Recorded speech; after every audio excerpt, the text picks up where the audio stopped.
Hey there, and welcome to our Love My Guts webinar. I'm Dr. Cody Capilouto. Dr. Peter Martinez. We are the doctors of River City Wellness, and we're so excited for this webinar today. We're excited to learn a lot today, and we just wanted you to know a little bit about who we are as a healthcare clinic.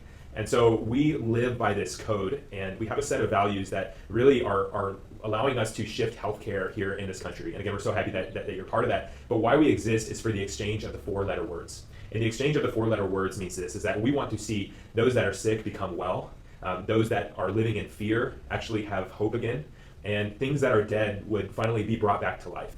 And how we do this is through the 5 essentials. I love our 5 essentials. We call them essentials for a reason. They're not options. They're very important. None of these things are going to be mind-blowing to you. Many of us know that we need to be implementing good chiropractic care, a healthy mindset, quality nutrition. We need to minimize toxins. We need to move our bodies to get oxygen in and to exercise our muscles. Those are our 5 essentials. We've seen hundreds and now thousands of patients get well in our office implementing these 5 essentials. And simply what we do is we help our patients put these essentials in the right order. Many of us know inherently that an apple is good for you, or that you should go to the gym regularly, that you need to move your body, that mindset is an important aspect of health, yet we're still struggling with digestive issues or migraine headaches, numbness and tingling, or sleep problems. We're still struggling with chronic health issues even though we're doing the right things. And so if you have not had a doctor, either here in Austin, we'd be happy to meet with you, or around the country, sit down with you, specifically a Max Living doctor, walk you through these 5 essentials, help you put them in the right order, and figure out exactly what interference is keeping your body from healing, because we know that your body can heal. If it's not, there's a reason for it. Commonly, we see digestive issues like IBS, bloating, even diverticulitis, and had some cases of Crohn's improve or even totally resolve prior to implementing any nutrition protocols or gut protocols. And the way that has happened is through good quality chiropractic care. What we've done is we've evaluated the nervous system, we've identified interferences to the colon, to the stomach, where the brain is struggling to communicate to those areas, and we've simply removed it.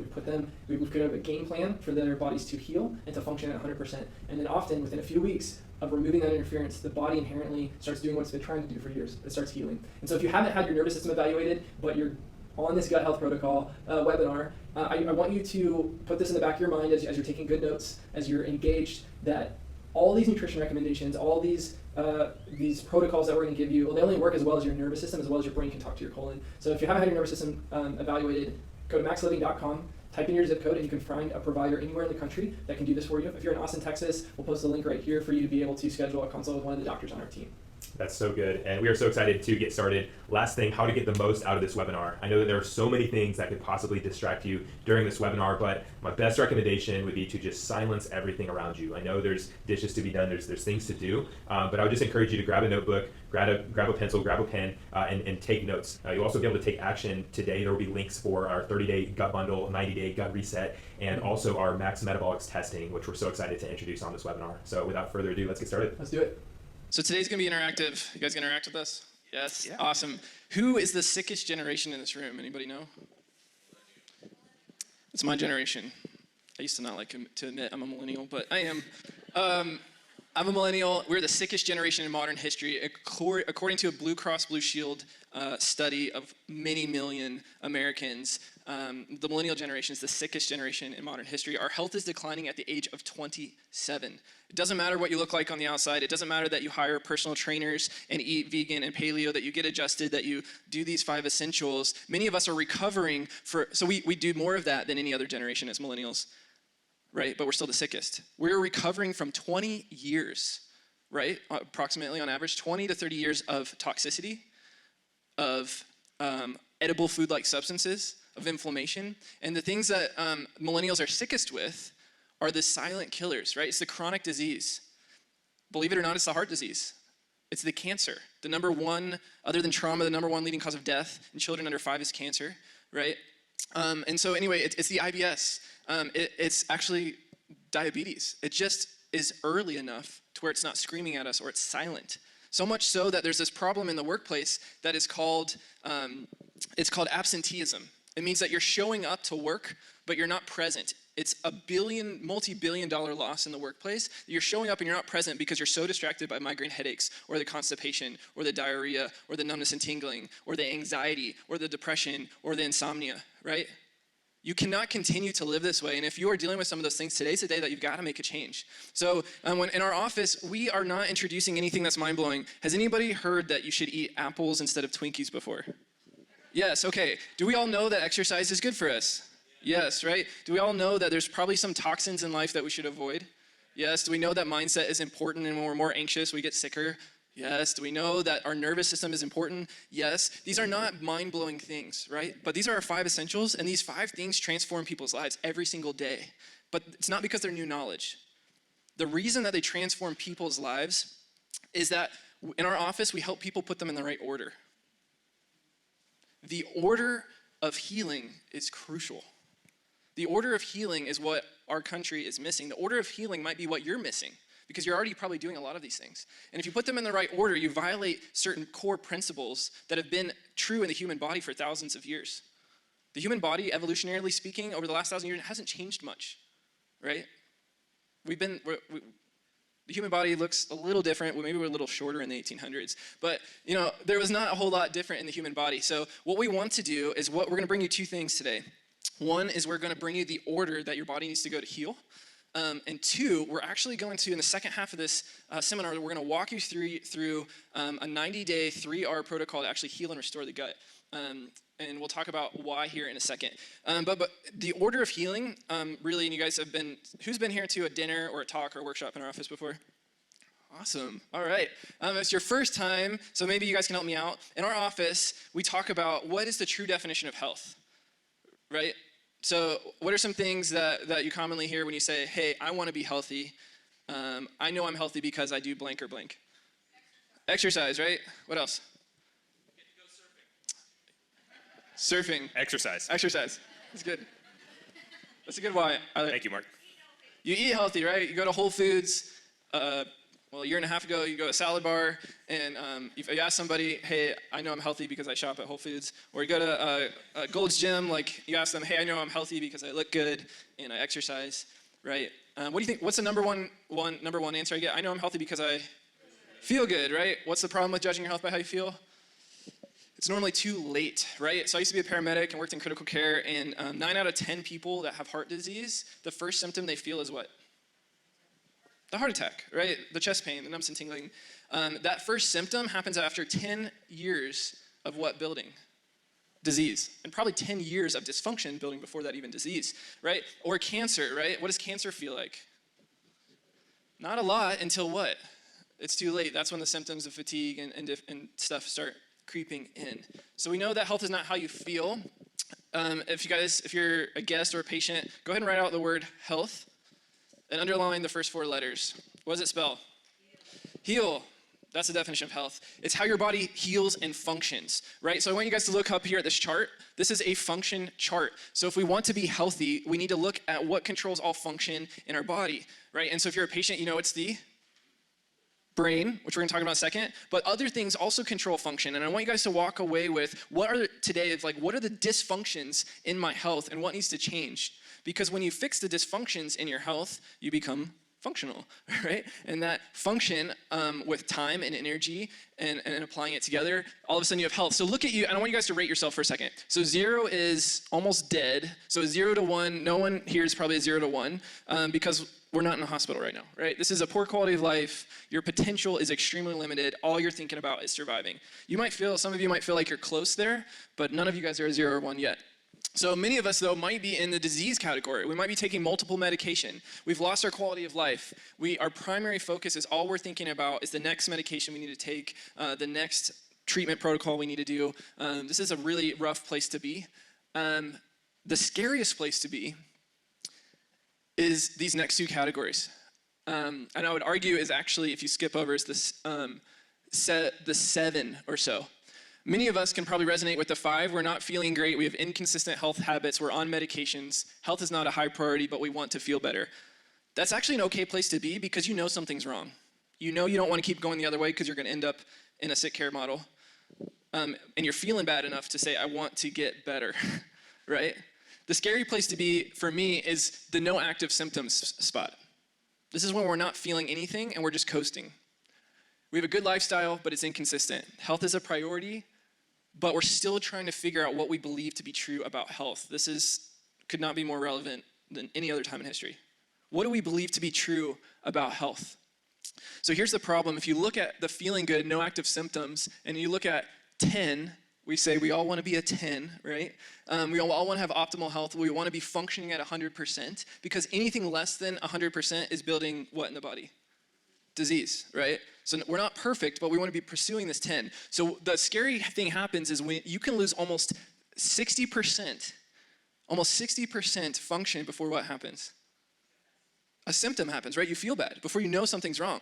And that's the scary zone. That's why I said a 7 or an 8 is kind of a scary place to be, or 6 and a 7, because you don't feel bad, but really you're not functioning at your potential, right? You're waiting to wake up to that pain in your chest or those cramps in your belly, or you're just trying to make it through that fatigue and you really are struggling. You probably do have symptoms, you're just ignoring it.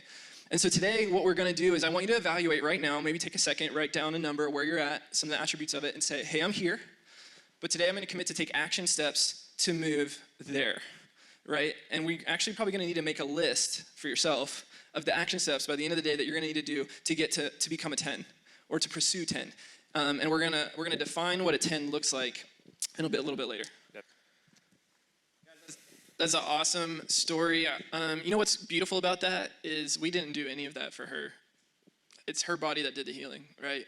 We were just removing the pressure. And so the first thing that we check, as Dr. Corey talked, is the nervous system. And the reason we led with this, I know many of you have heard this, is nothing else matters until you take care of this. So take care of it first. Because the question that's been floating around for thousands of years, since before the time of Jesus, is from the founder of modern medicine, Hippocrates. He said, all disease begins in the gut. So the question is, was he right? Well, at the time, they thought the nervous system was some like weird goo that kind of floated through the body. There wasn't really into the late 1800s, in early 1900s, that we had any understanding that it was electricity.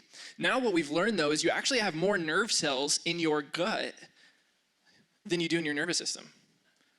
We've actually coined the phrase, 1998, an MD, can't remember his name, he wrote a great book, but he said that gut is the second brain, because it has its own nervous system. It's called the enteric nervous system, right? So we have the central nervous system, the peripheral nervous system, which goes to your fingers, central nervous system's in your spine, and then the gut has its own nervous system. So he's not inherently wrong. You just gotta check the nervous system first, and in checking the nervous system, we're also checking that enteric nervous system and the nerves to the gut. And a lot of the healing has happened just from taking pressure off of the central nervous system and or relieving interference to the enteric nervous system. When you do have issues with the gut, these are some of the things on the left, some of the symptoms you might feel: upset stomach, sleep problems, fatigue, food sensitivity, bloating, digestive issues. You don't have to raise your hand. But the reality is, if we were to talk privately, I know, because I've talked to many of you, we're all dealing with this stuff. Right? We're dealing with it, and it turns into the list on the right. When those symptoms last, that dysfunction lasts for a while, that's when we start seeing the autoimmune diseases, which is one of the top leading diseases in those millennials I was talking about. Brain disorders, cognitive decline, cancer. 1 in 2 men are diagnosed with cancer or heart disease in their lifetime. It's a coin flip. 1 in 3 women, right? So the question is, why is it not going to be you today? Well, one, we're going to get our nervous systems checked. The second most important thing we check, I'm trying to change things on my computer.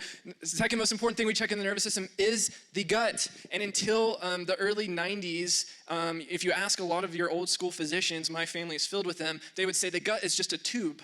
They actually learned in medical school that the gut is just a tube that things go out of. They could not have been more wrong, but this information is brand new. So when we're referring to the gut today, to be clear, we're not just, is it okay if we talk about poop today?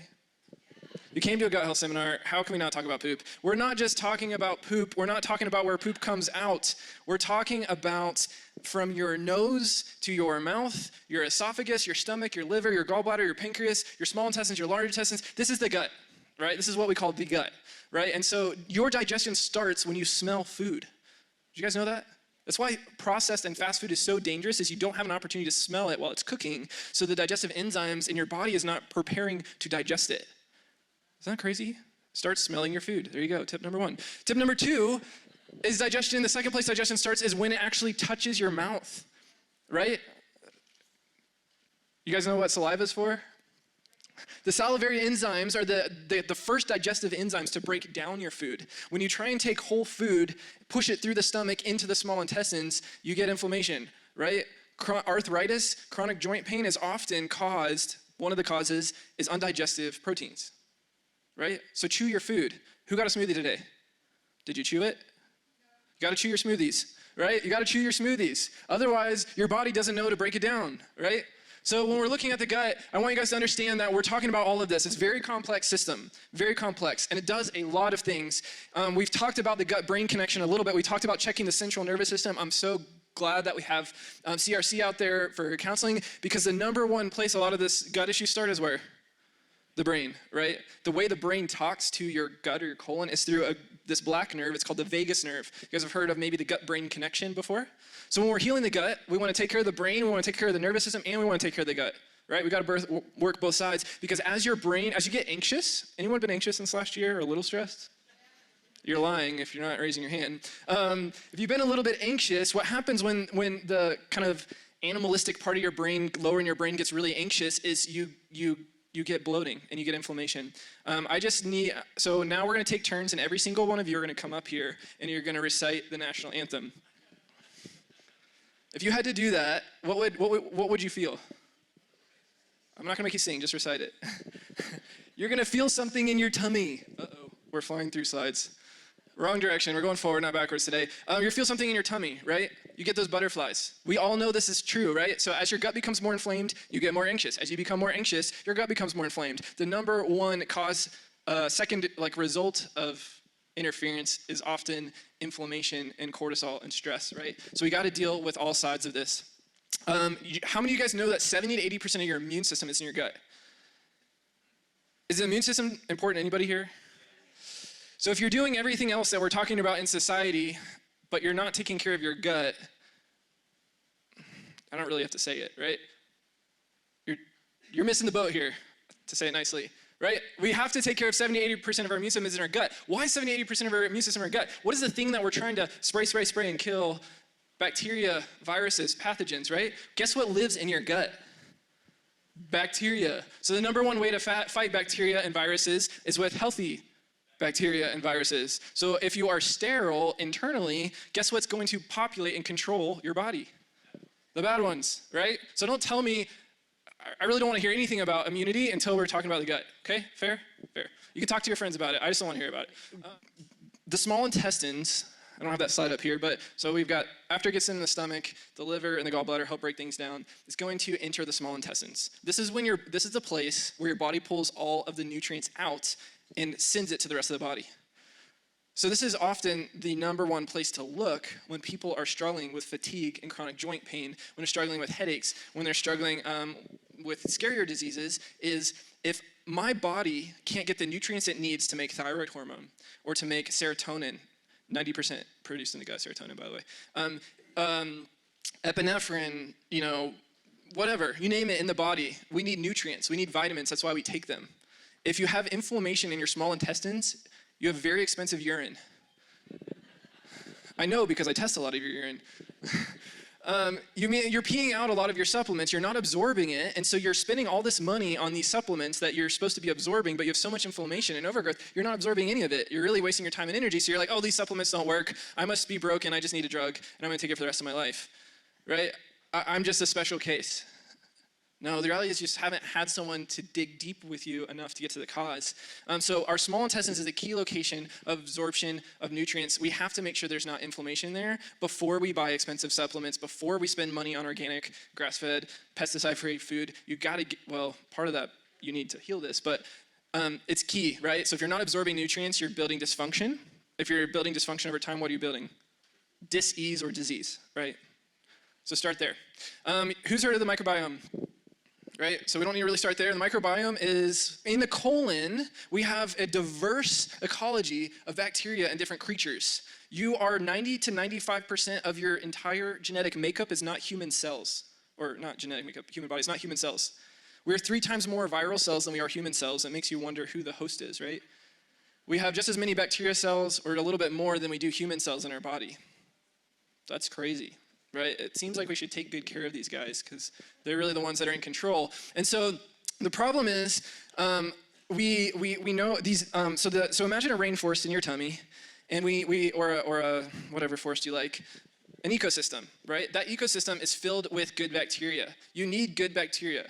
A probiotic is not the solution to getting good bacteria. You need to stop killing the good bacteria. Right? We need to allow good bacteria to get into our body. That's what creates our internal body. Here's a great example of what we're going to be talking about.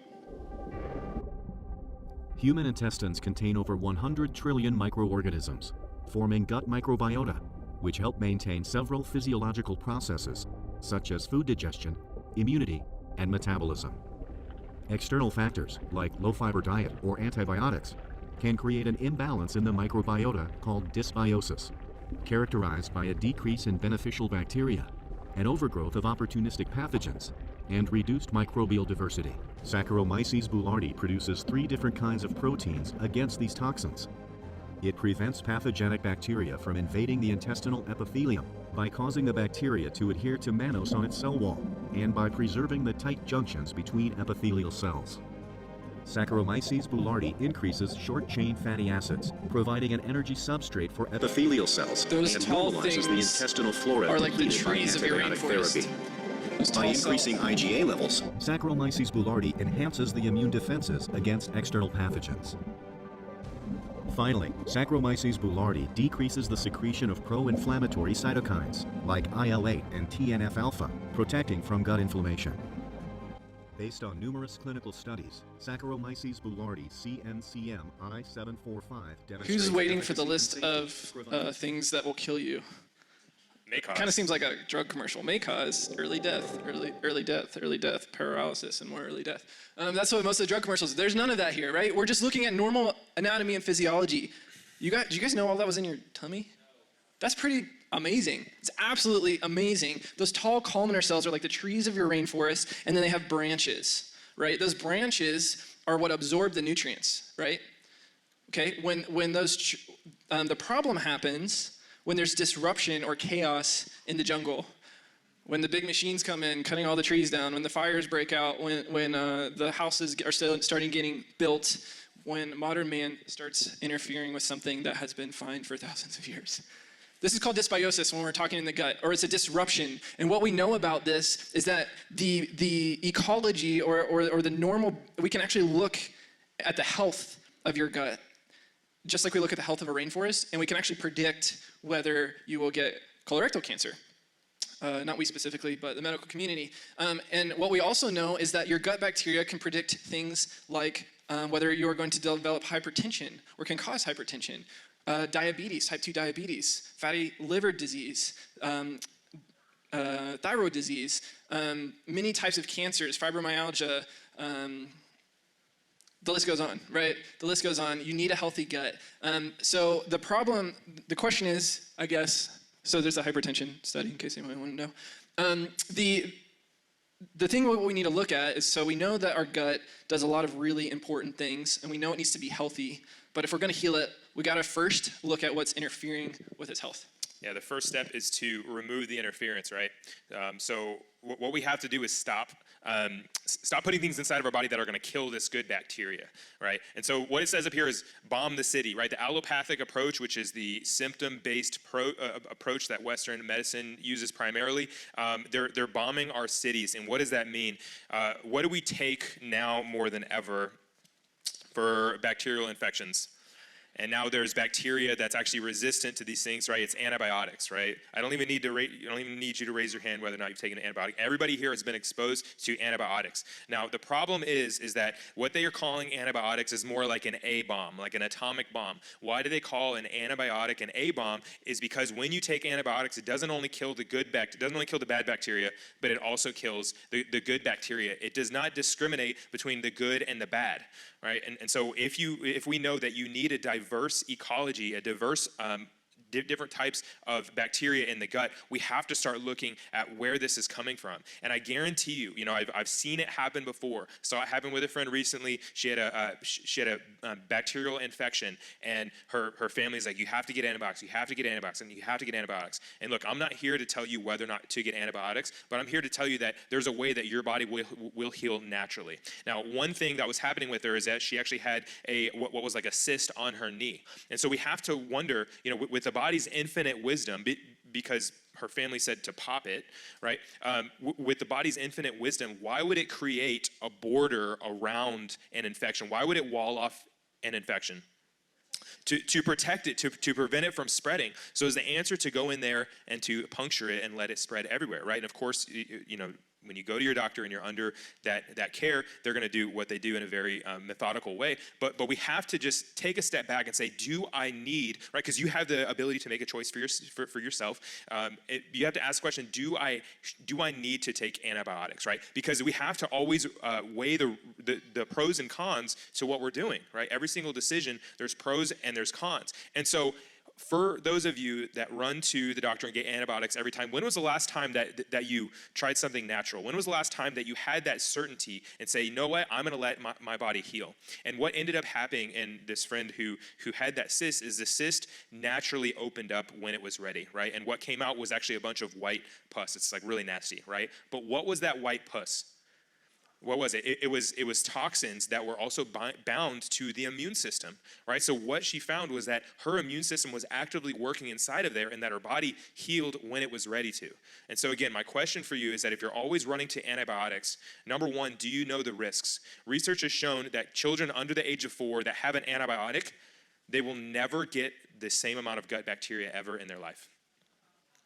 Under the age of 4. So how many, don't raise your hand, how many of you have kids? How many growing up, we always had ear infections, got an antibiotic, right? Did you know that over 90% of ear infections are not bacterial, but they're viral? Antibiotics do nothing for viral infections. They do nothing, right? They're only there for bacteria, but how many people have gone to a doctor and received an antibiotic before any testing was even done? They say, oh, I'm pretty sure I know what it is, so just take this in the meantime, and while we send it to the lab, then we'll confirm it for you, right? So whoever you're taking your advice from is literally giving you a pill that's killing your internal flora, and what research is showing now that it takes a minimum of 6 to 12 months to rebuild to where you were before. So then my question is, you take an antibiotic, you're more susceptible to disease, your digestive system is disrupted. What are you more prone to, again, is having another infection, going back to the doctor, and you see how the cycle perpetuates, right? And at some point you have to interject in that process and say, how can I rebuild my gut flora as quickly as possible?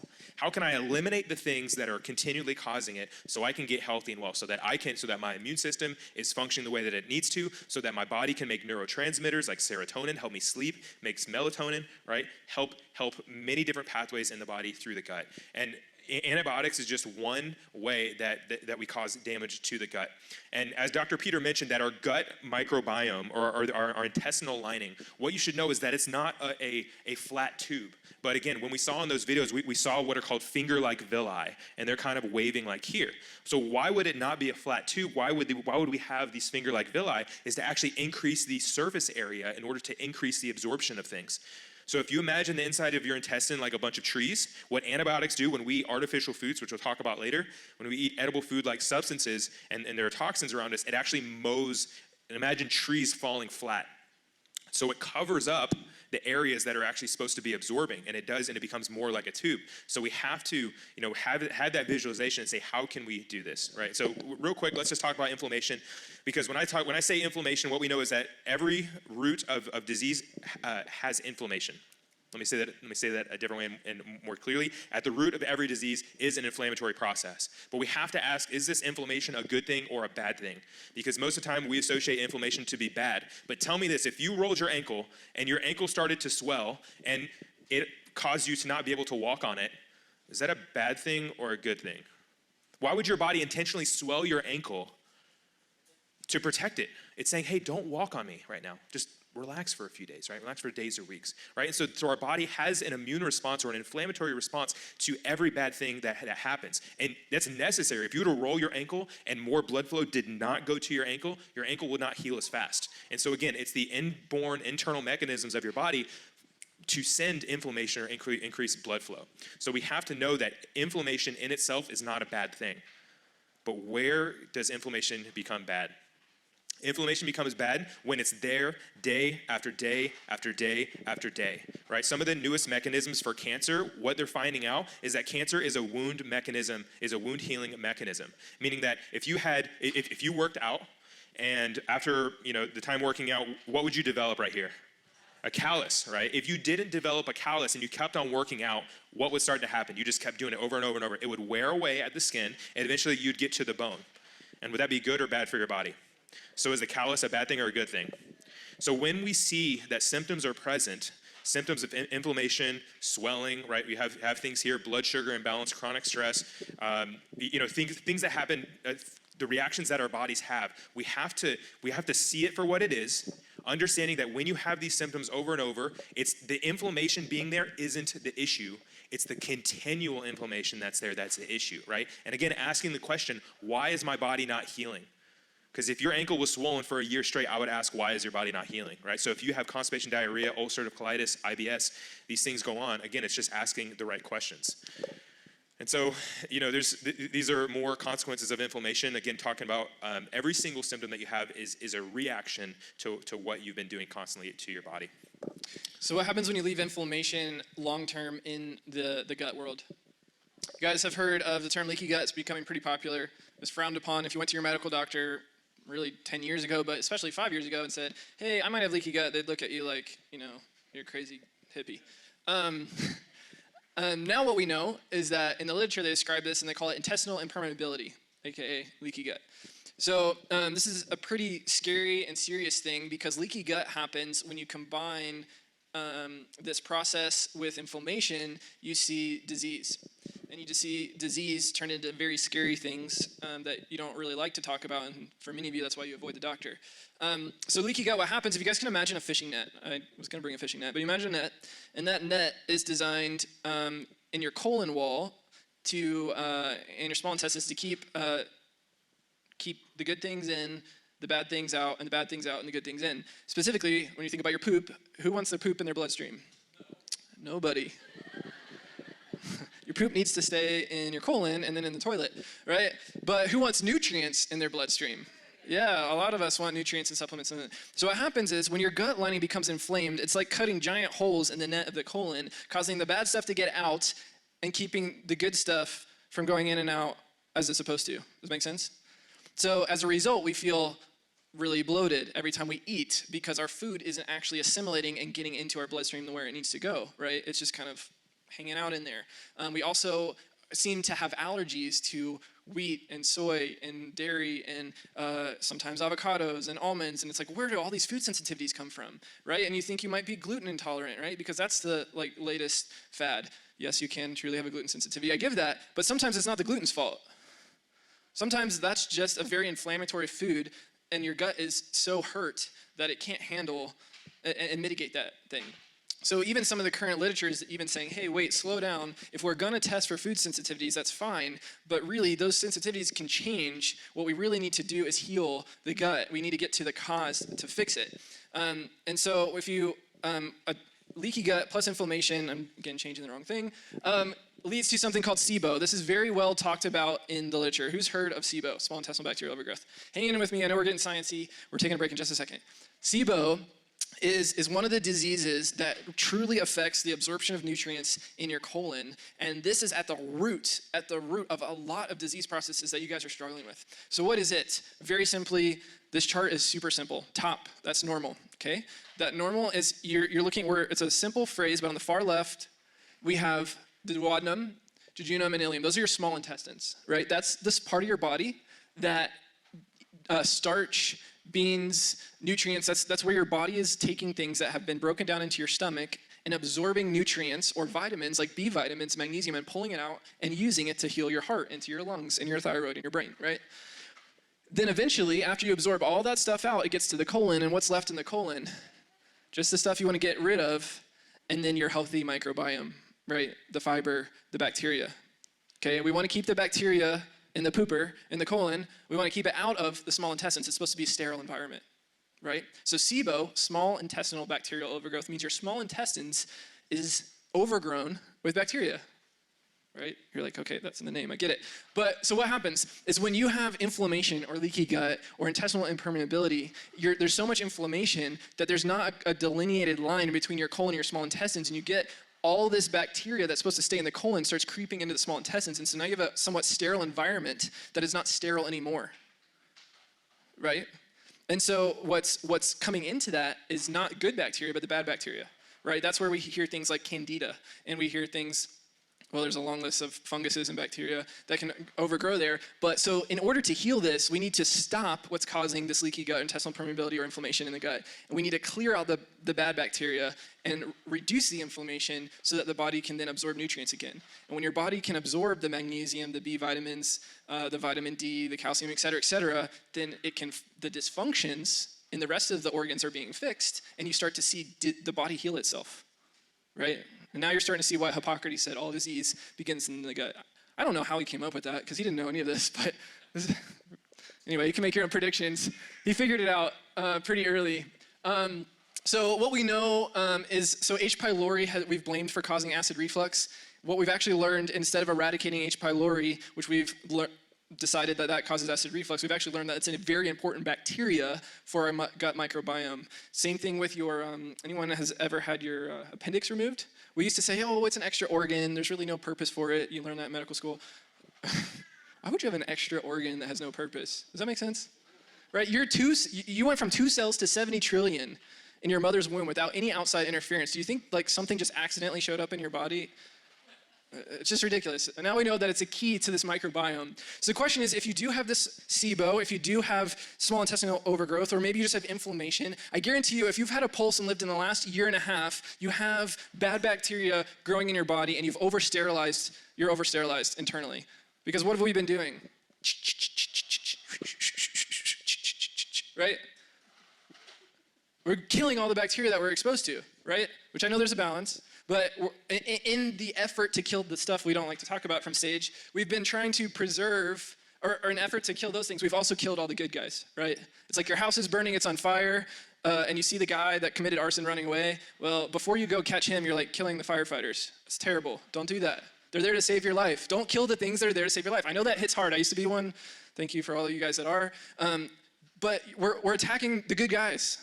And if that hits home in your heart and kind of hurts a little when I say that, I hope it does, because you need to feel it. You're killing the good guys, and so we need to look at alternatives and ways to heal. So the question is it possible to heal? So we're going to take a break, and after the break, we're going to dive into, it's going to be super simple. It's going to be 50 minutes. We're going to dive into 3-step process to heal this thing. So we have our 5 essentials. We call them essentials for a reason. They're not options. They're crucial, and we talked about the order. So far, the order we have brain health, right? Dr. Cody talked about a word called subluxation. That starts in the nervous system. The number one subluxation that needs to be corrected is in the brain, meaning we have to deal with the trauma, the emotional stuff we've dealt with in life. So as you guys are coming in here, we look at your note paper, and if you can, divide it into 3 sections. So we're going to go over the 3 R's of rebuilding and healing the gut. On your paper, the first R that we're going to dive into when it comes to gut health. The first R of the 3 R's is remove. So the first R is to remove. So this is a number one principle in all of health and all of life, is that we're going to, number one, remove the interference. Because it doesn't matter how many probiotics we take, digestive enzymes we take, how much kale we eat, if there's interference, or we're constantly retoxifying, or we're continually to keep our hand on a burning stove, right? If your hand is burning on a stove, or you've got a rubber band on your hand, you can't just take a bunch of supplements and leave your hand on the stove. You got to take your hand off the stove. You got to remove your hand from the stove. So the first R we're going to dive into is the remove R. So let's talk about the things that we need to be removing.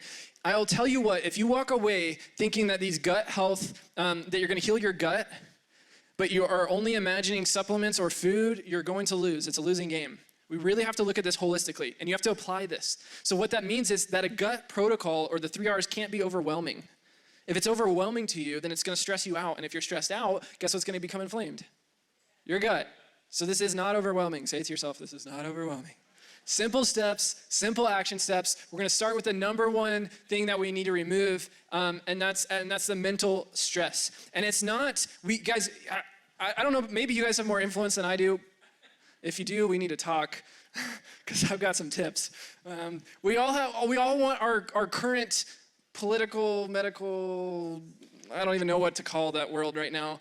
We want, there's a lot of junk happening in the world, a lot of evil, a lot of bad stuff that we can't do anything about, for the most part, right? There's stress coming in constantly, coming into our lives, and there's nothing we can do, but we can choose how do we respond to it, right? And it's really important that if you view this protocol as overwhelming, or you're feeding the fear from the news, or you're feeding the drama from your social media, or you're feeding the like social, we used to like teach our kids not to gossip. Now we just got to get them off the phones, right? It's not talking about people in person anymore. It's just like absorbing just junk after junk after junk. And what hormone spikes under stress? Cortisol. Cortisol is the number one thing that is killing you from a hormone perspective. It is killing us. Cortisol in a very short burst is awesome, right? That's that like runner's high you feel, that workout feel, that like, hey, let's go, let's get some stuff done. Today's the day that my life changes, my health changes. But the problem is we weren't made to live in this mode that never stops, and it's go, go, go, and deadlines and bills, and social media says I need to click now, I need to like this, and I need to purchase this, and if I don't do it right now, then I'm not a good person, and now I'm letting these people go hungry here, and my political party, it's like we go, go, go, go, go, go, go. You're dying, dying, dying, dying, dying. We gotta stop. We gotta stop. We gotta remove that crap from our life. We have to start controlling what we can control. And I think one of the best things is just to turn the screens off, right? Do you guys know what happens? Have you guys ever tried to delete an app on your phone? Let's try it. What do I need to delete here? Facebook, of course. So when I push it, what does it do? It does this. What else does that when you stop it? Drugs. Cocaine. That's how you act when you're coming off cocaine, right? There's a reason for it, that thing shakes when you're about to delete it. So just do it now and walk away from it. Or better yet, just turn the phone off. Anyway, so we got to deal with this stress because if we're not turning the screens off, we're not turning the news off, the rest of the stuff is about a waste of time. So we're going to talk about management or solutions, not problems. So we're going to control what we can and carve out you time. That's not carve out your time. It's make time for you. That's self-care time. Self-care time. Number one thing that happens when the oxygen mask comes down is they tell you to do what? Put it on yourself first. So then what? Help others. I used to say that when I wasn't a parent. I'm like, maybe I just don't really get it. But I understand the stress. You want to take care of everyone else around you. We have like thousands of you a month that we're wanting to try and take care of. But you can't take care of the people you love and care about if you don't take care of you. The next one is make it habitual. This might be a writer downer. You ready? Your habits dictate your habitat. If you're a patient, you've probably heard me say this several times. Your habits dictate your habitat. We can apply this to the gut. The habitat of your gut is made up by your habits. The habitat of your health, your body. If you're not happy with your habitat, change your habits. There's not a miracle drug, a miracle supplement, a miracle one-liner I'm going to say here that's going to change it. The only way things change is if you apply simple action steps, baby steps over time, habit after habit. That's what's going to yield the massive transformation. So you might need to make a list of habits while you're here on your notes that you're crossing out and replacing, right? We're removing this is the first R, if you're just coming in, we're removing. This is the R for removing. We're removing the bad things of our life. So we're going to need to remove maybe the habits of Facebook and Instagram or the news or whatever like thing that you're following to stay current. There's got to be another option, and you might not need to do it forever, but we're going to remove those things. Yeah, it all starts with mindset. When we talked about subluxation is anything that interferes with your natural body's ability to heal. And when sometimes we say that the biggest subluxation is above C1, it's above this bone, right? It's in the mindset, so we have to correct that first. But also, your habits make your habitat. So what sort of habits do you have as far as your nutrition? Is it good, or is it okay? Right? When we ask patients, what are you doing for your nutrition? They're like, oh, I'm just doing a little bit here, doing this. It's okay, right? If I ask, you guys, what do you do for workouts? Unless somebody tells me I go to this place 3 times a week, I go there Monday, Wednesday, Friday, I do this for myself on this day, right? Unless you guys have a plan for your nutrition, you're probably not doing as well as you could be, right? And so we have to go back to principles here because we're inundated right now with fads. Right? What we know is that fads come and go, but principles last a lifetime. And so we have to look at principles, right? Are we eating good food or are we eating God food? Was it grown from plants or was it made in a plant, right? You have to realize that if the food that you are eating does not rot, then you will rot. But if your food does rot, then you will live, right? So I have some patients that say, Dr. Cody, I don't want to buy all these green things because they just rot in my fridge. And I say, what else are you eating? You're buying it and not eating it, right? And so, we have to understand that if you cut an apple in half and you leave it on the counter for an hour, what happens to it? If you cut a Twinkie in half and you leave it for an hour, what happens? It's still a Twinkie. It's still there, right? And so if the food that you're eating is not expiring, then there is an issue. So we're going to go through top 5 foods to avoid to help you remove the interference in your gut. And the first one is got to be sugar and artificial sweeteners. So the newest research and studies are showing that the average American consumes over 160 pounds of sugar, of processed and added sugar every single year. But it's not just sugar, right? Because guys, we know about stevia, we know about xylitol, and certain things that we can, alternatives that we can sweeten our foods and our drinks and our smoothies with. But we have to really focus on artificial sweeteners. What's there? What are the main colors of the packets that are sitting on the table at the restaurant? You got the pink and the yellow and the blue, right? There's Nutri-Seed, there's Splenda, and whatever that other one is, right? What we're finding out right now is that these artificial sweeteners, they're 200 to 300 times sweeter than sugar itself. And when you look at all of the research of the studies of people trying to lose weight, more people actually lost weight on regular Coke than they did Diet Coke. And what did they attribute it to? They attribute it to the increase in the want for sugar. It's the want for sugar. When we're consuming things that are much sweeter than what's naturally supposed to be in front of us, then we're always going to go back to it. Because you're drinking your Diet Coke and you're doing fairly well, but all of a sudden you're craving pasta and crackers and all these cereals and all these grains that are going to break down into sugar extremely quickly. So you think, I'm doing a pretty good job because I'm getting the diet drink. But what is it making you do more and want more is more sugar. So we have to cut that out. And on top of that, just going back to that last slide there, is that there's actually been research that shows that these artificial sweeteners, including Splenda and aspartame, disrupt the gut microbiome. So you're trying to do these things, these good things for your health, but it's doing the exact opposite for your health. So the next category that we're going to look at is gluten, right? And as Dr. Peter said, it might not necessarily be all forms of gluten that cause all sorts of inflammation in your body, but we have to understand there is not one person in the past year that has not had damage to your gut. There's not one person. I want to jump in there real quick. What I meant to talk about in the mindset portion just a second ago is what we know is one stressful day will cause dysbiosis or disruption in your microbiome, because the average bacterial life in the colon is about 20 minutes. So you have 72 lifetimes of a bacteria in a single day, right? And so that cortisol and that dysbiosis and that just the external stress is happening, and then you add the inflammatory stress of your vacation meal, your pizzas, your sugars, your other things, and it's the compounding effect. So when we look at a year and a half of what we've all been through, assuming everything else was perfect in your life, a year and a half, we've all got some work to do. So there's not a single person in this room that does not need to be doing at least a gut reset, but probably all of us need to be doing a gut healing protocol for the next 90 days.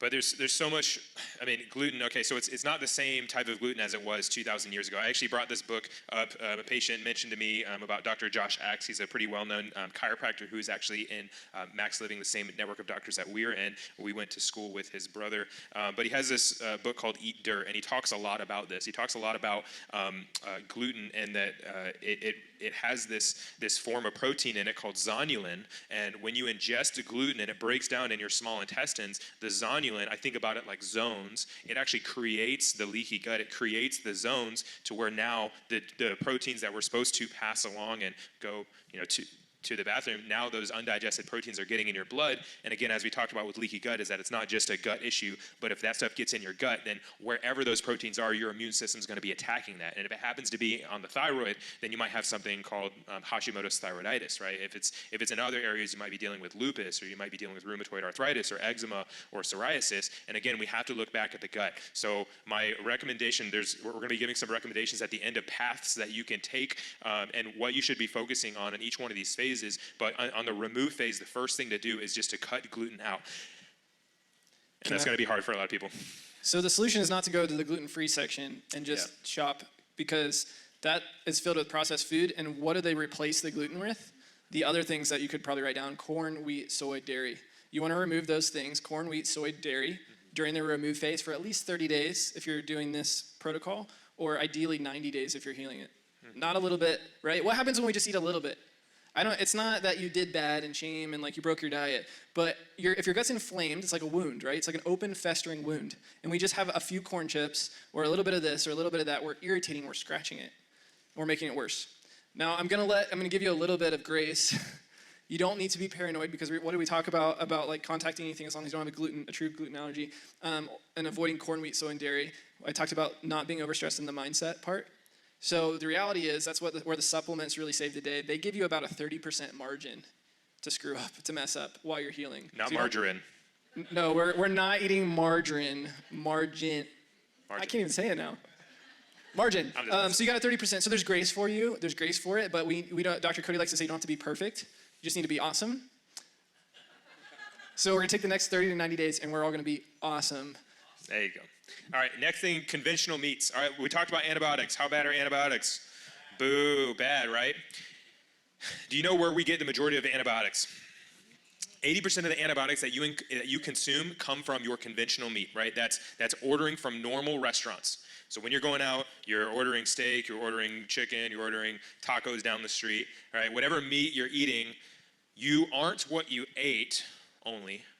You are what you ate, and you are what you eat had injected into it, right? And so you have to understand that with conventional meats, if you've seen conventional farming right now, it's not good conditions. And so what happens is as the cows and as these animals are eating corn, wheat, soy, grains, right? The pigs are eating leftover Halloween candy. I'm sure you guys have seen that. It's crazy what goes into the food supply, but what happened, what would your body be like if every single day you ate corn, wheat, and soy only, and it was packaged in little kibbles and you just ate that? Like, would you be healthy? And so you would tend to get sick, and if you got sick, you went to the doctor and they would give you more antibiotics over and over, right? So the same exact thing, you have to eat healthy meat, because if you eat sick meat, then you become sick, because the meat that you eat will break down not only into amino acids and whether or not it's good or bad, but what also comes along is trace amount of antibiotics. And so if you're always sick, if you're always dealing with these issues, one of the first things that you have to do is replace your meats. Sometimes it goes. Some people choose to not eat meat for a little bit, right? And I think there's a time and a place, and there's plenty of other protein sources. But if you are eating conventional meat, that's the first thing, is you have to get that to change, because again, 80% of the antibiotics that you are exposed to come directly from there.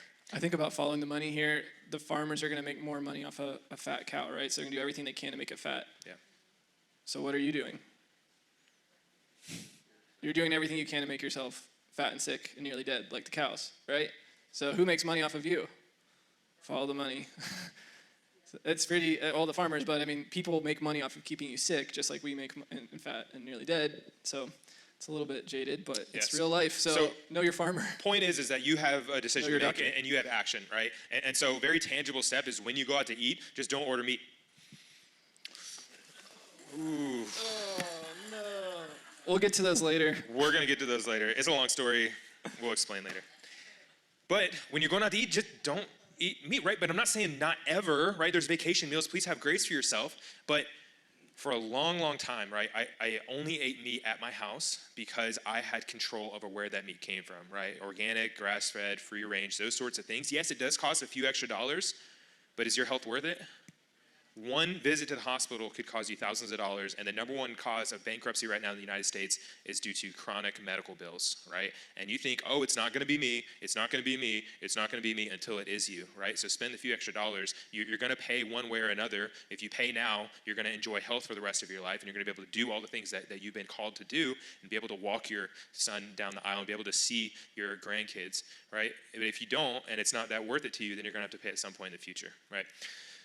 So next food that we are going to remove is damaged or altered fats. Who here, so we talked about margarine, right? Yep. Margarine is an altered fat. When they put margarine and butter on a plate and they put it outside, which one did all the ants go to? Butter. They went away from the margarine. Why? Because it is man-made, it is processed, and it's hydrogenated fats. And so when things are shelf stable, how the heck does something stay on the shelf for a whole year? It's because the thing that oxidizes it or makes it go rancid, right? The same process that an apple has when you put it on the counter, you cut it and it turns brown. That's called oxidation. And so the same oxidative process also happens in everything that has some form of fat in it, right? So the crackers that you get in the store, they were made with sunflower oil or canola oil or peanut oil or something like that, right? And so the quality of the fat will determine how quickly it oxidizes or how shelf stable it is. And so what we know, and we're going to have a nutrition 101 coming up in 2 weeks, and there's a page in your packet to sign up for that, and I really encourage you to be there to know exactly what fats. But there's a list of fats that will oxidize very quickly. And what producers do and manufacturers is they take these fats that would be unstable and would oxidize really quickly, and they chemically process them to make them shelf stable so that the food will last longer. But a lot of the times it's not even only in processed food. Some of you guys have things like Wesson vegetable oil at your house. You have peanut oil, safflower oil, right? These are examples of things that will cause inflammation in your body. And we typically want to go towards things like coconut oil, avocado oil, and extra virgin olive oil just as a starter. I know I spoke really quickly in there, but we have to eliminate those other fats. There's that list here. Thank you, Dr. Peter. Dr. Cody made this. Isn't this awesome? It's like an entire book on a page. But you got your healthy fats and the damaged fats. My question, Dr. Cody, is how bad are damaged fats really for you? Yeah, so we have to, we talk a lot about sugar. Sugar, avoid sugar. I'm going on a low carb diet, right? But healthy or damaged fats are as bad, if not worse, than the constant overload of sugar that we have. And what you just very simply put is that an altered fat, if it is oxidized, if you're eating something that's either been chemically altered or you're cooking with oils and you're turning it way too, and it's spattering right way too high, then that means that it's oxidized. And one of the biggest causes of cancer is called a reactive oxidative species, ROS.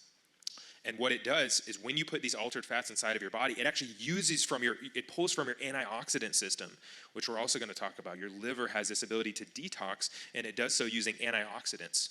And so every bite that you take, every bit of oxidized oil or altered or damaged fat that you consume pulls away from your antioxidants. And if your body's spending all the time it has trying to overcome all the damage that you've been doing to it, what about when it needs to heal from cancer? But all the resources are going here because of your lifestyle, but what about healing from cancer? Right? And we see that we only have a certain pool of antioxidants to pull from. And again, just very simply put, is that altered fats pull your antioxidant system away from that. So we have to remove them. So what we did for the last at least 60 years is we had this war on fats, right? So we said, hey, all fats are bad. Let's get rid of them. And what they're talking about are these fats, right? And they're right. But what happened is we removed all fats from our diet. And when you look, they forgot to look at normal physiology again. 70% of your brain is fat. The myelin sheath that allows conduction to happen through the nervous system is fat. Your hormones are derived of fat. The good cholesterol in your body is fat. When you look at your cell, there's actually, when we do this metabolic testing, we're actually looking at the health and vitality of a cell. And when you look at a cell, what surrounds the cell is a double layer of what? Fat. So do you want a double layer of that kind of fat? Or do you want a double layer of avocados? Or a double layer of coconuts? Or a double layer of healthy fats, right? Of olive oil that's not heated. So that double layer allows nutrients to get in and toxins out. You're fighting upstream. So let's talk about some solutions. Yeah? Solutions. So we talked about, if we look at the stomach, right, here, this roll of the stomach, it's filled with something called acid. Regardless of what those drug commercials tell you, you need acid in your stomach, and the cause of acid reflux is not too much acid. If you don't have acid in your stomach, you're not breaking down food, right? But what happens when we talked about smelling and salivating is the digestive process starts with smelling and cooking your food. So again, it's why processed food is so scary. It's why fast food is so scary. I even call my smoothies my fast food because I can't smell it, and it's technically a processed form of food, right? And you're not chewing it. So you can't heal any part of the gut if you're not breaking down food. So again, we're gonna start smelling our food. If you don't like to cook, we've got a great vendor back there with Ingrid who will come to our house, teach you to cook. If you're telling me you don't have time to cook, what you're actually just telling me is it's not a priority to you. And that's okay. If it's not a priority to you, it's not a priority. Eventually it will become a priority, right? So it's just meaning you have not made time to cook, right? Or you just need some help. So go get some help. Go get a coach. Come to our shop with the doc. Learn to cook. You can do it. Smell your food. We're also going to chew our food, and we learned to chew our what today? Our smoothies, right? Also eating while you're on the go. Our team is growing and getting better at this. We tend to eat fast in our office, and what it does is it causes a cortisol response, which causes inflammation. And so if we have inflammation in our stomach and our gut, we're not absorbing nutrients, and so we're technically starving to death, right? So when you're eating non-food or edible food-like substances, you're starving to death. You're overfed, you're undernourished. You might not look like you're starving to death, but you're starving to death because you're not getting those nutrients into your body. Your body's dying, and you're literally just setting the clock, right? I just have a quick testimonial on this. So we're going to be introducing some testing that we do in the office, and it's really amazing. And we've seen hundreds of patients' lives changed and thousands around the country. But these digestive enzymes, so the digestive enzymes help your body break food down so that you don't get big pieces of protein in your small intestines, so it doesn't cause that inflammation. And so I did the metabolics testing. I found that there was undigested proteins in my blood. I told Dr. Peter just the other day, every time I would eat lunch, I would feel like I needed to take a power nap right after, right? And Dr. Peter has a title for me, is the king of power naps. And that was me, 14 minutes and 5 seconds every time, right? Almost every single day. And I was like, yeah, I'm really efficient at this. And when I get up, I feel great. But it wasn't until I started with this protocol and started with digestive enzymes, I went to him just the other day and I said, Dr. Peter, I feel like every time I eat now, I actually have energy. And I don't just feel like I need to go to sleep all the time, right? So if you're always having those crashes, maybe you need to think about how well are you breaking down your food. So what our digestive enzymes have is it has all of the enzymes that are necessary to help break your food down. So it has enzymes to help break down proteins into amino acids. It has lipase to break down the lipids or the fats. It has even lactase to help break down any dairy that's there, and amylase to help break down some of the more complex carbohydrates. So do you need to be on digestive enzymes for the rest of your life? No. Is there a time and a place to help your gut so it's not constantly inflamed, to give it just a little bit to heal? Yes. And so while we're removing these interferences in these food sources, we're also going to add in digestive enzymes. That's the first thing you should write down as far as supplements for the remove phase is get a good digestive enzymes at least for the first 30 to 60 days. So we're going to avoid the top 5, and then the first supplement we're going to add for this 90-day protocol is a digestive enzyme. You can naturally get them from your fruits. The catch-22 with fruits is while we're healing, we want to really reduce our glycemic load. And so fruits long-term, when you're in a vibrant, healthy state, normally are great, right? They're great sources like pineapple.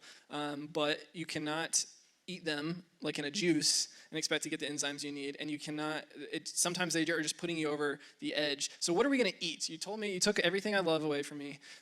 What am I going to eat? I think I'm just going to starve to death. Well, the reality is you're already starving to death, right? Spade's a spade, right? We're not getting any nutrients in our body. So how could we not be starving to death if we're just eating edible food-like substances? If we all just ate real food, so that's what we're going to learn to do, then there would be no field called nutrition. It would just be called food. So again, this is not going to be overwhelming. We're going to eat food. So we're all going to make a commitment to leave here and eat food. So number 1, we're going to eat food by God or avoid food by science. So just simply believe whatever you want about who made the food. It's food that grows from a ground. It's not made in a plant. If you flip over the ingredients of an apple, what does it say? Apple. Right? When you flip over the ingredients of your apple chips baked on the gluten-free aisle or whatever it is, what is on the ingredients list? Like the 25th thing is apple, followed by a bunch of chemicals that you can't pronounce. Right? Your body you don't recognize those chemicals in your brain, and neither does your body. So what does it do with chemicals it can't recognize? Toxifies, gets sick, right? Okay, so we're gonna eat food by God, avoid food by science. Number 2, we're gonna skip the sugar and the alternatives, right? You have enough sugar in your food, you have enough carbohydrates, glycemic load in your food. You don't need it in your salads, in your ketchups, in your salsas, in your desserts. It just fuels inflammation calories. And what we know is that adipose tissue, if you guys all can grab a little bit of extra something here, right? That is sugar, excess sugar that you don't need, but really what's stored in the adipose tissue is toxins. It's all toxins. And so the reason that your toxins are stored in that extra tissue that you might not want is that your body is very intelligent. Intelligent design is keeping it away from the heart and your lungs and from your internal organs. It's keep pulling it away. So many of us have tried to lose weight and failed for years. And the reason we haven't been able to is because our hormones are a wreck. And the reasons our hormones are a wreck is because we're filled with toxins. And so starting to count toxins will immediately change your life, your energy, and your vitality, allow your gut to heal, et cetera, instead of counting calories. So what are we gonna eat? We're going to eat as many healthy fats as possible. If we're gonna eat dairy, we're gonna have full fat dairy. I would really, on this plan, I would really try and do like sugar-free, organic, grass-fed Yogurt would probably be the only, or kefir would be the only thing I would eat in the dairy department. Organic grass-fed animal proteins, whole grains and ancient grains, variety of fruits and vegetables, plant-based carbohydrates. So if you'll notice, this is called the core plan. There's really no restrictions here. We're just taking away the non-food, right? Shop in the periphery of the grocery store. We have our Nutrition 101 coming up. That's why we're going through this quick. But really, we're just switching for 30 days. The first 30 days and the first R should last for 30 days. We're just eating real food for 30 days. Can we do that? Right? That means even your bread, right? So I didn't take bread totally away. Your ancient grains, your sprouted grains, but you got to flip that bread over and make sure there's not other ingredients that you don't recognize in, right? Everything else should not have ingredients list for 30 days. Yeah, so just real quick, we know about toxins. We talked about it. We know that, if you guys wash your vegetables, why do they say wash your vegetables? To get the toxins off. But what we know about pesticides is that the majority of pesticides are fat soluble. They're not water soluble. They wouldn't spray it. So when the rain comes, it washes away. It's fat soluble. It's like oils. So I don't know if you guys have ever had like coconut oil on your hand or something. You try to stick it under the water. Does the coconut oil leave? No, right? So I'm not saying to not wash your vegetables. I'm saying you have to choose organic vegetables. You have to choose things that don't have those oil-based pesticides in them. And so there is a list of the toxins you're exposed to. We do have a whole webinar on this that you can get more in detail. But again, we have to consume fewer toxins, and that's even in our personal products and the things that we cook with, and deodorant, shampoo, things like that. It can be overwhelming. Don't make it overwhelming. Ask Mary for our toxins webinar. We have a good 45 minutes where we go into the top toxins. The Living Home out there makes it super simple for you guys. You should visit, talk to her. Vendors. Hey, the number one thing I would switch in the toxin category, other than eating real food, because that's where most of our toxins is your water. You guys should look up what's in the Austin water supply. It's terrible. I find gasoline additives in people's tests all the time from our water. Plastic. That's not allowed in gasoline anymore. Different plastic chemicals, as if you guys all worked in plastic plants that are in people's testing. And so you need to, a little filter, carbon filter is not enough. You really need a multi-stage filter to get these toxins and chemicals out of your water supply. So the good news is, we're not fragile teacups. We're incredible, thriving, healing human beings. We're the only living life, like animals and plants are the only thing that resists the natural forces of nature. We don't wear away like rocks do. We actually adapt and we thrive. That's the definition of health, returning to homeostasis. So we have this pathway to get rid of toxins. We're gonna heal the gut. In the first 30 days, we have to have some focus on the liver. So the supplement that really helps with this is called NAC. You guys may have heard about this in the last 30 days with the whole COVID thing, but NAC is the precursor to a molecule called glutathione. And so glutathione in the body is the body's main antioxidant or detoxifier. And so when you think about the toxins in your blood supply, Dr. Cody, we have this bombardment of toxins. But thankfully, when we have healthy glutathione levels from actually, believe it or not, organic grass-fed meats, and even that whey protein, that's why we highlighted it, also your cruciferous vegetables, and healthy fats, your body produces healthy amounts of glutathione. But where does the problem show up? Yeah, the problem shows up when our body cannot create it effectively or fast enough, or when there are too many toxins. You've heard of, so glutathione is our body's major antioxidant. They call it the mother antioxidant. It's actually very hard to absorb. Broccoli has a large amount of it. It has a large amount of the precursors, but it's very hard to absorb, and that's why you need to take the precursor for it, which is N-acetylcysteine, or NAC for short. So if you're wanting to increase your body's ability to detox effectively, it's better to give your body the pre-constituents so that it can make it itself, versus just giving your body free glutathione, like a free pass, right? You want to give it the pre-constituents so that it can make it itself. Cleaning out the liver and being able to support the liver actually helps then the small intestines. We talked about the small intestine bacterial overgrowth. So once your liver is not piling up more toxins, then your small intestines has an opportunity to heal. So how do we deal with, I don't have a slide for this, but how do we deal with this small intestinal bacterial overgrowth? Like what you're saying, okay, Dr. Pierre, I think I have SIBO, I think I have Candida, I think I have that overgrowth. We're actually going to take a combination of different herbs, and remember that S. boulardii that we saw that cool video of, right? That's in our Pure Path yeast. That's actually all it is. I know yeast can be a scary word for some people. It's just S. boulardii. It's that one, the most studied probiotic out there that's going to help kill off the bad. And then our GI Balance has a combination of herbs. If you want to learn more about herbs, you should check out Zoe well back there. There are herbalists and acupuncturists, but we give you a combination of herbs that's going to help kill off the bad bacteria. We're going to make sure we're taking those four things, the GI Balance, the Pure Path yeast to kill off the bad stuff, the digestive enzyme, and then the pro-N-acetylcysteine, or NAC, in the first 30 days, right? That's how we're going to detox, and we're going to kill the bad stuff. And right away in those first 30 days, you're gonna feel some energy come back as you're detoxing and killing the bad stuff. But here's the problem: if you're taking these fancy supplements, but you're just filling up your bucket with more toxins, you can't heal, right? So we're gonna eat what? Real food. Gosh, I went to the seminar and I learned that I need to eat real food. People are gonna look at you like they have 3 heads, but it'll change your life. So we're gonna detox, improve our gut. Here's some great foods I love to incorporate. You guys, if you had the smoothie, had organic grass-fed whey protein. Also, your healthy animal proteins are very high. They convert to glutathione at a really high level. Broccoli is an example of cruciferous veggie. Yes, you should eat your broccoli. Cauliflower, bok choy. Your healthy nuts and seeds. Healthy sorts of proteins. Berries, anything that ends in Aries is low glycemic. You would have had blueberries and strawberries in your smoothies, and blackberries. Except for cherries. Except for cherries. The only exception. They are good for some other things. But and then avocados are an example of the healthy fats, right? And we're gonna talk more about healthy fats in a second. All right, so our first 30 days, super simple. We're gonna take those 4 supplements. We're gonna eat real food. It's not restrictive. We're gonna turn the Facebook crap off. We're gonna remove the negative mindset. The second month, this is very important. This is when we're gonna repair the gut wall. This starts actually in the mucosal membranes in the mouth all the way down to where you poop. We're gonna start healing that. So how are we gonna do it? These next 30 days is when we get a little bit more restrictive. Good news is you just spent the last 30 days learning how to eat real food. And those first 28 days of that period, your insulin receptors have healed now. That's pretty cool. 28 days, insulin receptors heal, your pancreas is healing, which is a big part of this digestive process. Cortisol has decreased significantly. So now we're gonna go to the next level. We're gonna tighten up our food a little bit more. So all that means is we're gonna do the same thing as the core plan. We're gonna eat real foods, but we're gonna take out the grains, especially the gluten ones, and we're going to eat low sugar fruits and berries. Why is this? Your body just needs a break. It needs a break to heal. So if we're gonna be repairing these gut linings, we wanna take out anything that's causing inflammation, right? And excess glucose that's not utilized in the body is gonna cause inflammation. So the advanced plan, our books are out there, chapter 4, Line Your Health, talks about nutrition, and Appendix A and B shows you the difference between the core plan and the advanced plan. If you're a patient, you should have one. If you don't have one, we'll give you one for free. If you're making an appointment, we'll also give you one. Of course, could probably purchase them too. They're amazing. So anyway, it's going to differentiate it for you. It's super simple. We're just going to cut out grains. It's just 30 days. You guys can do it. Berries. You should already have changed by this time a lot of the bacteria. You've killed off all the bad bacteria in your gut, or the majority of it. So you're not craving the same things that you used to crave. I had a patient come in recently, and he said, I don't even like the smell of processed foods anymore. It's like gross to me.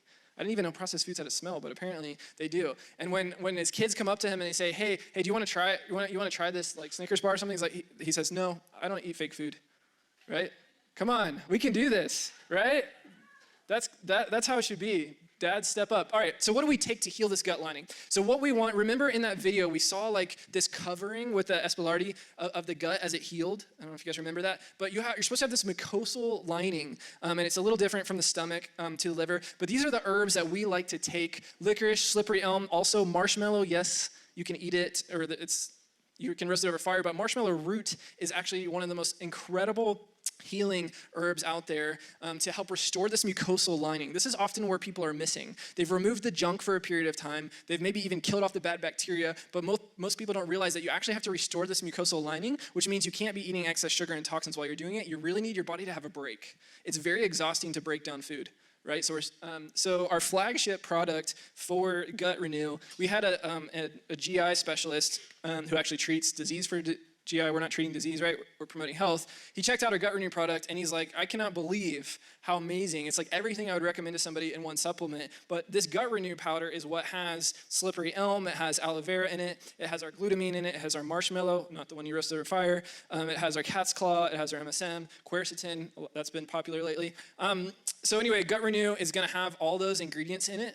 The next thing, so that Gut Renew is used not in the first 30 days, but the second 30 days.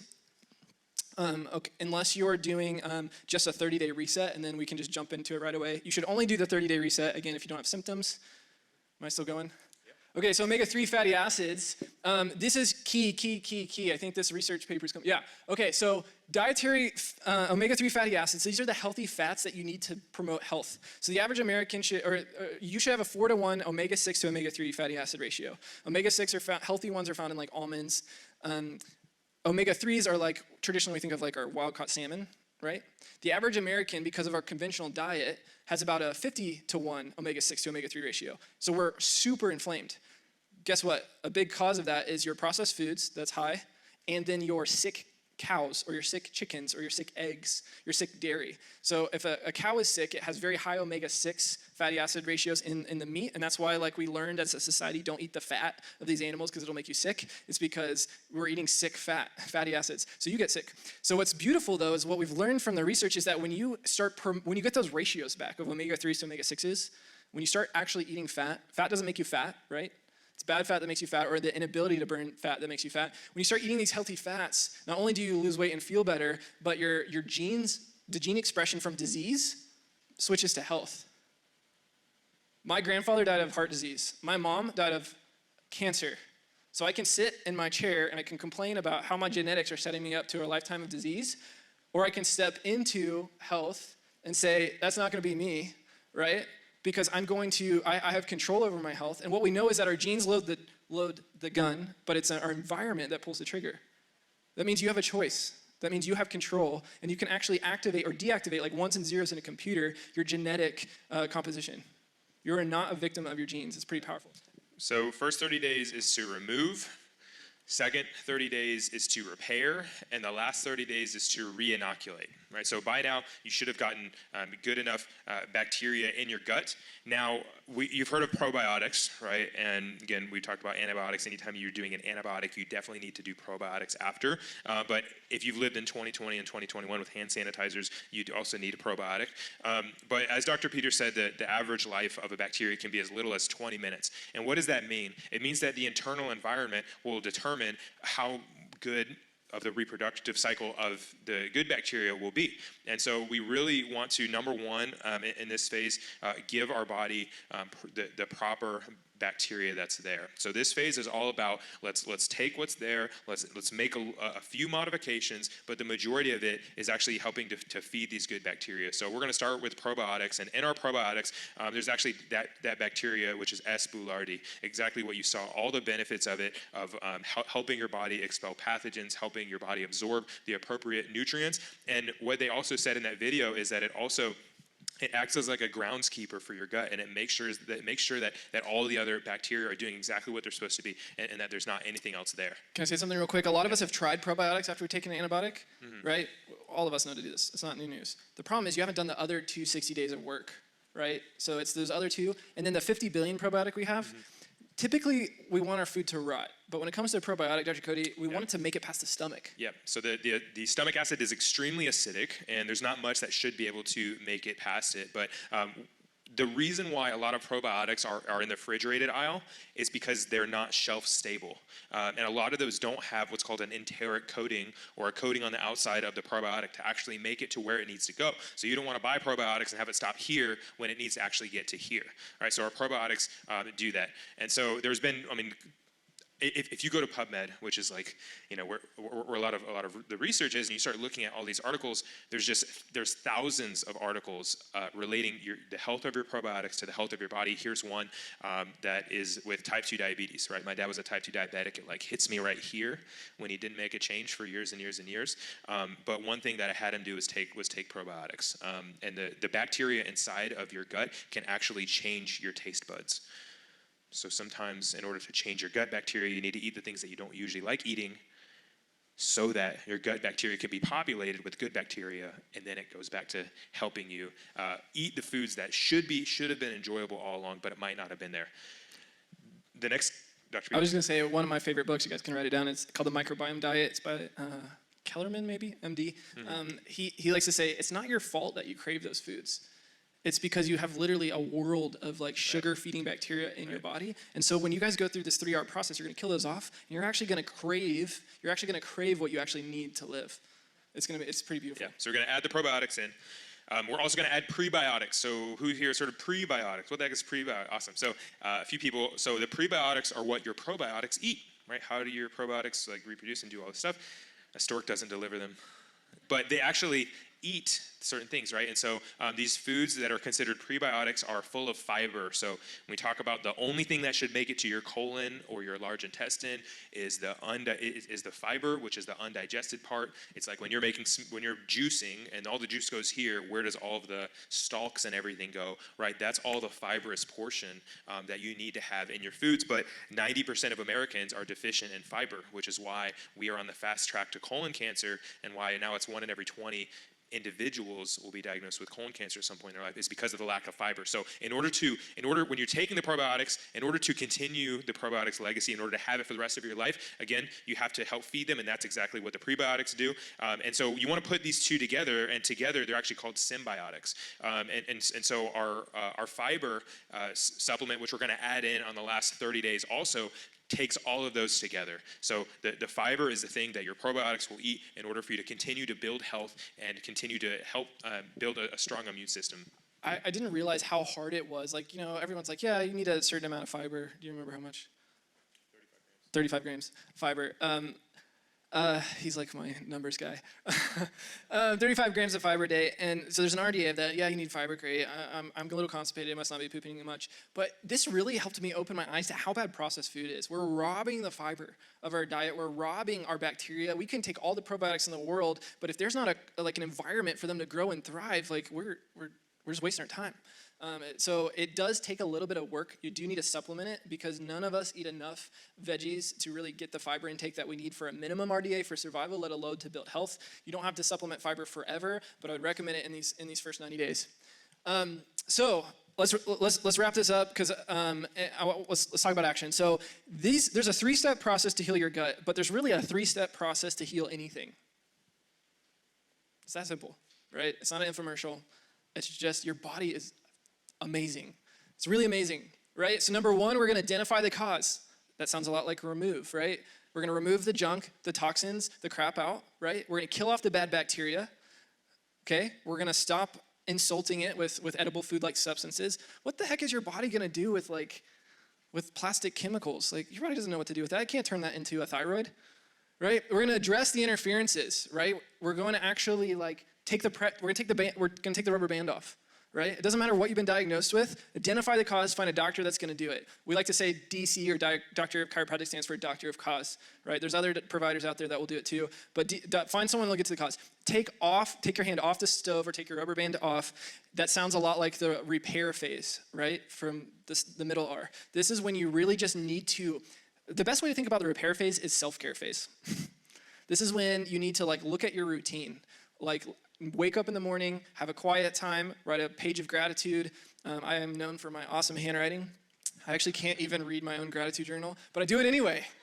I do it anyway because of what it does for my brain and my heart and my connection with God. I do it anyway. And so, we need to have this routine. You need to take those Epsom salt baths. You need to take a vacation. You need to do what you need to do, but it's not take a vacation from health. It's take a vacation from being fat, sick, and nearly dead. It's from taking a vacation from stress, from the garbage, the toxic thoughts, and the toxic food, the toxic chemicals, right?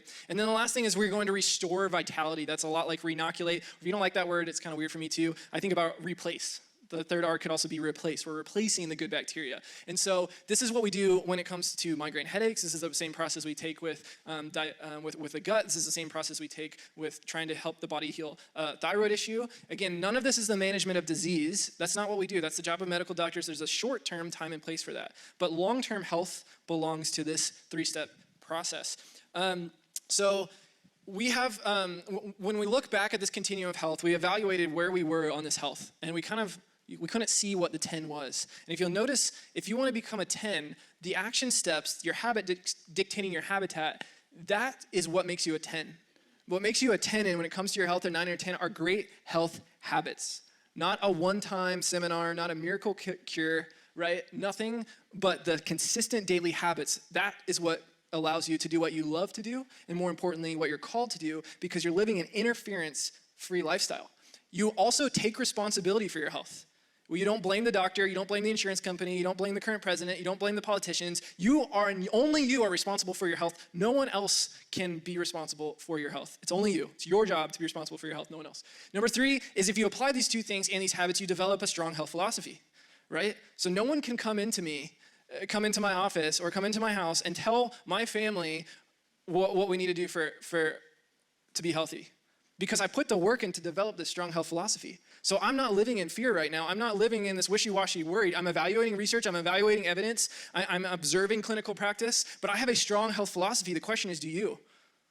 And if you don't, what does it take to get there? So this gut health bundle, I used to, I realized when we set all these things up, I'm like, I've swore I would never sell supplements, be a supplement sales guy. And it looks like we're selling supplements out there. The reality is because we have to dig ourselves out of a hole. And so you just need some resources to do it. And there's a lot of fraud. There's a lot of there's some really crazy research that's been done in some of the stuff that's been in the supplements in some of these box stores. If you're going to take something to build health, you want to make sure that what you're taking, there's actually what you're buying is actually in it, and it's not making you sicker, right? Does that make sense? So third-party endorsement is the best way to know if what's in your supplement is good. And so I would say all of us, including our team, we're walking away with kind of two choices today. We're either going to do a gut reset, which is this bundle behind me. This is our fiber, our probiotic, our gut renew, and our digestive enzymes. It's just 30 days of eating clean, get a kickstart so that we know that our multivitamin and our nutrients are actually building health. But if you have been dealing with IBS or inability to lose weight or what's called metabolic syndrome. Thank you. I got to talk about this study super fast. These mice had metabolic syndrome. What is metabolic syndrome? Fatty liver disease, high blood pressure, high blood sugar, so type 2 diabetes, bad cholesterol, they're obese. They took the microbiome of these sick mice and they put them in sterile mice, and what did they get? They got metabolic syndrome. Same food, same everything, just new bacteria in their gut. The coolest part about this study is they took those sick mice, or they took healthy mice, and they put the healthy bacteria in the sick mice, and what happened to them? They got well.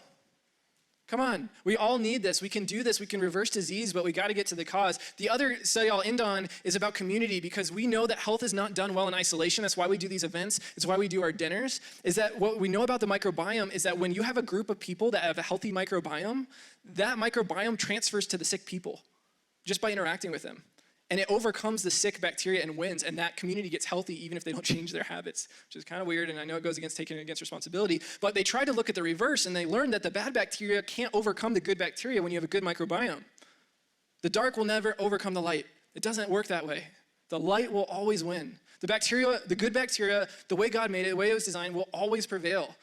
And you can actually make a difference on your community's health by saying, I'm going to make a stand, I'm going to be a leader, and I'm going to model what healthcare looks like, because guess what? They're watching.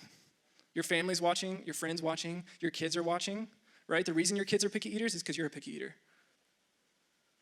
The reason your kids are not active is because you're not active, right? It's the reason that our community is struggling when it comes to health is because we haven't taken responsibility over our health. And I'm going to stop because I can go all day long. But when it comes to the gut health, we're going to go with these. It's either a 30-day or a 90-day. If you're struggling, you're going to heal. However, I do want to introduce something through the form of a testimony that we have been able to do in our office, and it's not for everybody. But you might be sitting there saying, Dr. Peter, I've tried a lot of these things. I've been on this journey for a long time, and I just need help. Ezra, are you out there? Will you come up? Give Ezra a hand. So we have something called our Max Metabolics program. And at the end of the day, this is when we make the decision, hey, I've been dealing with this for 5, 10, 15 years, and I just am stuck. I just need help, and I don't know where to go. This is where we draw a line in the sand and say, we're not going to guess anymore. We're going to test, right? And we're not looking for disease. We're looking for dysfunction. So we have these metabolic tests. So Ezra, so disclaimer, and the reason I'm asking Ezra to come in is she's just now making it through her first 30 days of a gut protocol. And you were a patient before, and before you came to the office, you tried a lot of things, right? Yeah, so that scale they had up there, that was really helpful for helping me to measure where I was at for at least over 10 years. I was probably at a 7, maybe a 6.5. As long as I did certain things, I felt pretty good, but I really had to do a lot. I had to work out a lot. I had to eat really healthy. I had to, and I thought, okay, well, this is just life. I went to a lot of doctors. They would always tell me, you're healthy, you're fine. But about 10 months ago, something happened. I went from one day feeling like at a 6.5 or 7 to going to a 1. I was completely, literally one day to the next. I was bedridden. I went to my doctor. told him what was happening, and she said, I don't know what to give you. I can give you some anti-nausea medication because I was throwing up so much and all that. And I was like, what? Anti-nausea, my body's telling me I need to get rid of something. Why would I want to keep it in there? You know, I don't want to end up in the hospital. And so I'm a Christian, so I just prayed, and I was like, what should I do? And I really felt like it would be a good idea to check out a naturopathic doctor. I found out, you know, I looked for the best one in my area, which was one of the best in the country, and he gave me a protocol that began to help me. And so I followed that for I want to say like a good 6-7 months. And so I was getting better, but I felt like the pace was so slow. So about 4 months ago, I started coming to Dr. Cody and Dr. Peter, and I was still at like a 3. I was maybe a 2.5. It was better than initially, but not that much better. And so just with the adjustments alone, I went up to, I would say like a 4.5. But 30 days ago, I did the metabolic testing. I got the results from that. And the stuff they found in me, it was so weird. Like, there's just, I'm like, how did that even get in me? There was toxins and deficiencies and all kinds of crazy stuff going on. And so 30 days into it with the detox thing, I'm shocked at like how so many things have changed. And I don't feel comfortable telling you guys all the things that it affected. It affected a lot of stuff. Skin, it was awful. But I would definitely say, had I done this years ago, I would have just been living at a 10, you know?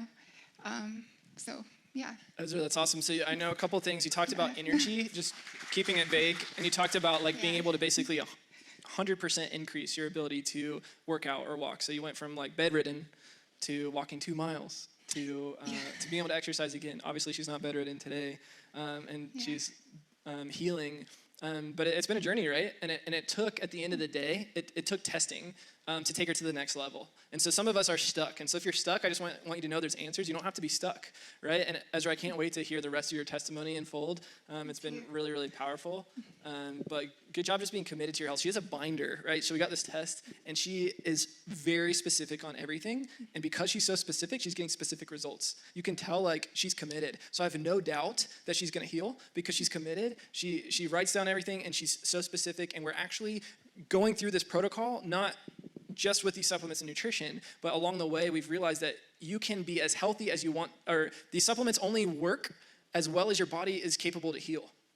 So if you've been dysfunctional metabolically and broken for decades, you have to fix those pathways so you have the oomph and the energy and the pathways to even be able to articulate or to be able to heal, right? Your immune system, if it's broken in half, isn't going to heal, right? If your hormone system is broken in half, it's not going to heal. So what's nice about the metabolics testing is it allows us to actually look at your body at the cellular level, and we're actually looking at what particular bacteria is overgrown, what dysbiosis markers do you have, what malabsorption markers, this is not your test, by the way, what yeast overgrowth do you have, what toxins are in you, why is serotonin, why do you feel depressed and beat up, why is your energy low? We're able to actually look at it, and we're able to look at these pathways and come up with a plan in addition to this 90 days to say, hey, let's fix these things. And then honestly, at the end of the day, the best answer is to retest to make sure we've done the job. We can test heavy metals, we can test vitamin and mineral levels, and so that you're not guessing anymore with your supplements. You save tons of money this way and tons of years of life to your years by for the first time in your life knowing what to fix, how to fix it, and you get results. You get incredible results. So thanks, Ezra, for being on this journey. We'll have to do something soon to hear the end story. Awesome, thank you. So we covered a lot of information tonight, and one thing that we know is that if information just stays information, it will only inform and it will not transform. And if you want to take the next step on your journey to health transformation, there are 3 main action steps for you. Today, number 1 is a 30-day gut reset. This applies to all of us. Anybody can do the gut reset. In fact, we recommend it at least once a year to make sure that your body is absorbing nutrients and detoxifying effectively. So this gut bundle is, you can just click this first link at the top. That was going to give you access to the 20% discount on all the supplements that you'll need to begin this protocol. In addition, with the purchase of this, you'll receive our gut protocol, which includes all the nutrition recommendations that we went over today. Your number 2 step is our 90-day gut healing protocol. This goes deeper than a reset. This is designed to remove, repair, and replace, to provide the entire program that we went over today for a true transformational healing experience, really. Your second option is to choose our 90-day gut healing protocol. This is for somebody that has dealt with a chronic disease for greater than a couple months. This is someone that has active GI complaints, or someone that just inherently knows they've got some major healing to do. Maybe you've taken antibiotics more than once in your lifetime. So the 90-day healing protocol is really everything that we went over in the seminar. It's the remove, the repair, and the replace phase, each broken into 30 days. This is an incredible protocol that will really give your body the opportunity to do the healing that it needs and you deserve. If you'd like to choose this protocol, you just choose the second link, and you can even break your 20% off pricing down to just 3 easy payments to make it affordable, which will probably follow your 90 days. The last test that you can do is, I think, the most important. Our entire team has done this, our families have done this, is our metabolics testing. This gives you the opportunity to test and not guess when it comes to your health. Just like Ezra began to finally test for the deficiencies, the broken pathways in her body, and identifying the specific type of overgrowth or SIBO that she's experiencing, we can do that for you. And so you can add this testing on to any other bundle, but really, if this sounds like the best option for you, you're frustrated, you've tried gut healing before, you've just been a doctor and doctor with no answers, I would encourage you to ignore the first 2 links and just click this last link. And after your test results come in, we will sit down and we'll create a customized protocol for you based on exactly the results of the test. Again, this is a test, not guess protocol. It's going to take some time, so go ahead and click that right away. We want to get your test kit ordered, and after you submit the results, it'll be a 2 to 3 week turnaround to get you started. So we hope that you've enjoyed tonight's webinar. You will receive a replay link later tonight that you'll be able to share with your friends or anybody that needs this information. Again, if you're anywhere in the country, you can always go to maxliving.com and search for providers. If you're in the Austin, Texas area, you can always go to our link, which is shown here again, River City Wellness ATX. If you need anything, feel free to reach out to us at any time. Have a good night.